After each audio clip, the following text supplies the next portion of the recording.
বাংলাদেশ সাবস্ট্যান্সিয়ালি বার্মার থেকে অনেক পিছনে চলে গেছে, পার্টিকুলারলি এয়ার পাওয়ারে। প্রায় 9 বছর পেরিয়ে গেল। প্রফেসর ইউনূস সাহেবের আমন্ত্রণে জাতিসংঘের মহাসচিব অ্যান্তনিও গুতেরেস এসেছিলেন।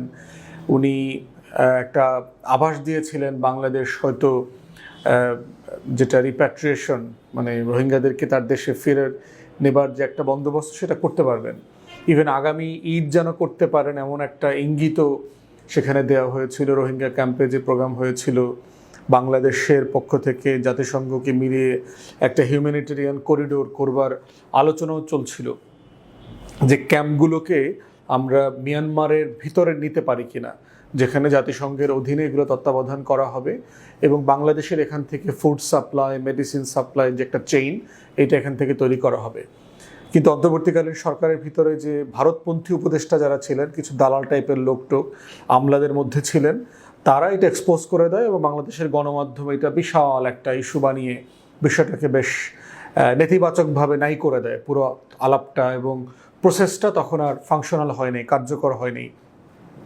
এর সাথে দু একজন উপদেষ্টাও জড়িত ছিল তখনকার সময়ে, যারা অ্যাক্টিভলি ভারতের এবং আওয়ামী লীগের পারপাস সার্ভ করেছে। এখন প্রশ্ন হচ্ছে যে এই যে 13 লক্ষ মানুষ, তাদের এখন বাচ্চা কাচ্চা হয়েছে, অনেকের 18-19 লক্ষ হয়ে গেছে এই দফাতেই। এর আগেও দফায় দফায় কিন্তু বিভিন্ন সময় রোহিঙ্গা কমিউনিটির লোকজন এখানে এসছেন, সেটেল করে গেছেন, ফিরে গেছেন, এই ঘটনাগুলো ঘটেছে। শহীদ প্রেসিডেন্ট জিয়াউর রহমানের সময় এবং বেগম খালেদা জিয়ার সময় আমরা দেখেছি যে সবচেয়ে ডিসাইসিভলি তাদেরকে অল্প সময়ের ভিতরে ফেরত পাঠানো গেছে। এইবার যায় নাই। কারণটা কি? একটা বড় কারণ হচ্ছে যে মিলিটারিলি আমাদের আর্ম ফোর্সেস, আমাদের নেভাল ফ্লিট, আমাদের এয়ারফোর্স পার্টিকুলারলি অনেক দুর্বল হয়ে গেছে। আওয়ামী লীগ পরিকল্পিতভাবে ভারতের তত্ত্বাবধানে যে কাজটা করেছে, আমাদের আর্ম ফোর্সেসকে ব্যবসায়ী বানিয়েছে, মার্সেনারি করেছে। টোটাল সামরিক বাহিনীর সিনিয়র অফিসারদেরকে টাকা পয়সা, সুযোগ সুবিধা, প্লট ফ্ল্যাট, মিশন, তারপরে ধান্দা ফান্দা, খুন খারাপি সব কিছুর ভিতরে জড়িয়ে ফেলেছে। যেই ফোর্সগুলোতে আসলে সফরেন ফোর্সগুলোকে আমাদের শত্রুদের থেকে দেশকে ডিফেন্ড করবার জন্য এঙ্গেজ করবার দরকার ছিল, সেই আধুনিকায়ন, সেই অস্ত্র, সেই আকাশ প্রতিরক্ষা, আমাদের সমুদ্র প্রতিরক্ষা, এই জায়গাগুলোতে কোনো ডেভেলপমেন্ট হয় নাই গত 20টা বছর। না হবার কারণে যেটা হয়েছে যে বাংলাদেশ সাবস্ট্যান্সিয়ালি বার্মার থেকে অনেক পিছনে চলে গেছে, পার্টিকুলারলি এয়ার পাওয়ারে এবং নেভাল ফ্লিটে অ্যাজ ওয়েল। তো সেই দুর্বলতার কারণে শহীদ প্রেসিডেন্ট জিয়াউর রহমান যে কাজটা ডিসাইসিভলি করতে পেরেছেন, অথবা বেগম খালেদা জিয়া 90-এর দশকে যে কাজটা করতে পেরেছেন, এইটা এখন করার মতো অবস্থায় আমরা নাই। মোটা দাগে কি করা যাবে আসলে? এই ধরনের রিফিউজি কমিউনিটির সামনে 3টা অপশন থাকে। একটা অপশন হচ্ছে তারা যেখান থেকে এসছেন, যে দেশ থেকে আসছেন সেই দেশে ফিরে যাবেন, রিপ্যাট্রিয়েশন। দ্বিতীয় অপশন হচ্ছে রিহ্যাবিলিটেশন, তাদেরকে পুনর্বাসন করা। পুনর্বাসন কিভাবে হতে পারে?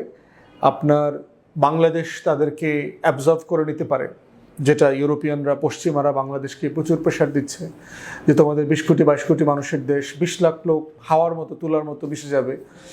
পার্টিকুলারলি চিটাগং ডিভিশনে যেহেতু সবচেয়ে ধনী বিভাগ, প্রচুর মানুষ বিদেশে থাকেন, চিটাগংয়ে সবচেয়ে বেশি অব্যবহৃত জমি পড়ে আছে অবস্থায়, যে জমিটা চাষ করা হচ্ছে না বছরের পর বছর ধরে, কারণ বিশাল জনগোষ্ঠী মধ্যপ্রাচ্যে থাকে, ইউরোপ আমেরিকায় থাকেন, তারা আসলে এই কৃষি জমি চাষবাস করছেন না। তো এই কমিউনিটিকে যদি টেম্পোরারি ওয়ার্ক পারমিট দিয়ে হলেও কৃষিতে কাজে লাগানো যায়, তারা যেহেতু একই ল্যান্ড থেকে, সমতল থেকে এসছেন, আরাকানের ওয়েদার, আরাকানের যে মাটি, আরাকানের যে চাষবাসের সিস্টেম, সব কিছু বাংলাদেশের মতোই, তারা এই ওয়েদারে খুব ইজিলি অ্যাকোমোডেট করতে পারবেন, অ্যাবজর্ভ করে ফেলবে এবং তারা বাংলাদেশের মানে নাগরিক হয়ে যাবে, অথবা রেসিডেন্ট থেকে একটা সার্টেন টাইমের পরে তারা এখানে সেটেল হয়ে যাবে। থার্ড অপশন হচ্ছে রিসেটেলমেন্ট, তাদেরকে পৃথিবীর বিভিন্ন দেশে রিসেটেল করা। যেমন ধরেন শহীদ প্রেসিডেন্ট জিয়াউর রহমানের সময় আমরা দেখেছি প্রায় 2-3 লক্ষ রোহিঙ্গা কমিউনিটির সদস্যদেরকে সৌদি আরবে নেওয়া হয়েছিল শহীদ প্রেসিডেন্ট জিয়াউর রহমানের রিকোয়েস্টে, এবং ওই কমিউনিটি ওখানেই রয়ে গেছে। বাংলাদেশের বাইরেও, মালয়েশিয়াতে, ইন্দোনেশিয়াতে, ইউরোপে, বিভিন্ন দেশে এই রিসেটেলমেন্ট প্রজেক্ট আছে যা রোহিঙ্গাদেরকে তারা প্ল্যান করে করে নিয়েছে। এখন আসলে বাংলাদেশ কি চাচ্ছে? বাংলাদেশের হাতে অপশন যেটা, যে বাংলাদেশের বক্তব্য হচ্ছে যে আমরা খুবই আর্থিকভাবে টানাপোড়েনের মধ্যে আছি, আমাদের পক্ষে এই 20 লাখ মানুষকে এই ক্যাম্পের ভিতরে রেখে তাদেরকে দেখাশোনা করা, তাদের জীবনমান ধরে রাখা, বাচ্চাদের লেখাপড়া করবার দায়িত্ব নেওয়াটা আসলে সম্ভব না। আমি নিজে গত বছর রোহিঙ্গা ক্যাম্প ভিজিট করেছি। অন্তর্বর্তীকালীন সরকার বাংলাদেশের মেজর সকল স্টেক হোল্ডারদেরকে নিয়ে একটা কনফারেন্স করেছে, ইন্টারন্যাশনাল কনফারেন্স করেছে কক্সবাজারে। সেখানে আমরা ছিলাম। রাজনৈতিক দলের প্রতিনিধিদেরও একটা সেশন ছিল যেখানে আমরা কথা বলেছি আমাদের বিষয়গুলো নিয়ে, এবং আমরা ক্যাম্প ভিজিট করেছি। রোহিঙ্গা যারা নেতৃবৃন্দ আছেন তারা এসেছিলেন, তাদের সাথে আমরা কথা বলেছি, বোঝার চেষ্টা করলাম মোটা দাগে রোহিঙ্গা জনগোষ্ঠী তাদের যে বাসায় বাড়িতে ফিরে যেতে চায়, এবং এই ফিরে যাওয়ার জন্য যা যা দরকার সেটার জন্য সাফিসিয়েন্টলি তাদেরকে হেল্প করা, রিহ্যাবিলিটেশন প্রোগ্রাম হাতে নেওয়া, আন্তর্জাতিক মানবাধিকার সংগঠন, বাফার স্টেটের সিকিউরিটি অ্যারেঞ্জমেন্ট সব কিছু মাথায় রেখে এটা করা। না হলে যেটা হচ্ছে, লম্বা সময় যদি কোনো কমিউনিটি অন্য দেশে থাকে, ইতিহাস বলছে তারা তাদের দেশে আসলে ফেরত যায় না খুব বেশি। পাকিস্তানে দেখেন প্রায় 35 লক্ষ 40 লক্ষ আফগান রিফিউজি প্রায় 40 বছর ধরে থাকতেছে, 40-45 বছর ধরে থাকছে। তারা আসলে পাকিস্তানি হয়ে গেছে, গায়ের রং, ভাষা, তারপর হচ্ছে খাওয়া দাওয়া, কালচার, ধর্ম সব কিছু মিলায়। তো এই জনগোষ্ঠীকে শেহবাজ শরীফের সরকার কিন্তু এসে চেষ্টা করেছে জোর করে অনেককে পাঠিয়ে দিতে, কিন্তু আসলে ওয়ার্ক করে না খুব বেশি, কারণ তারা কমিউনিটিতে মিশে গেছে। আপনি দেখেন সিরিয়ার প্রায় 40-45 লক্ষ রেফিউজি তুরস্কে সেটেল হয়ে গেছে, কারণ লম্বা সময় থাকার পরে তারা আসলে আর তাদের দেশে ফেরত যেতে পারে না।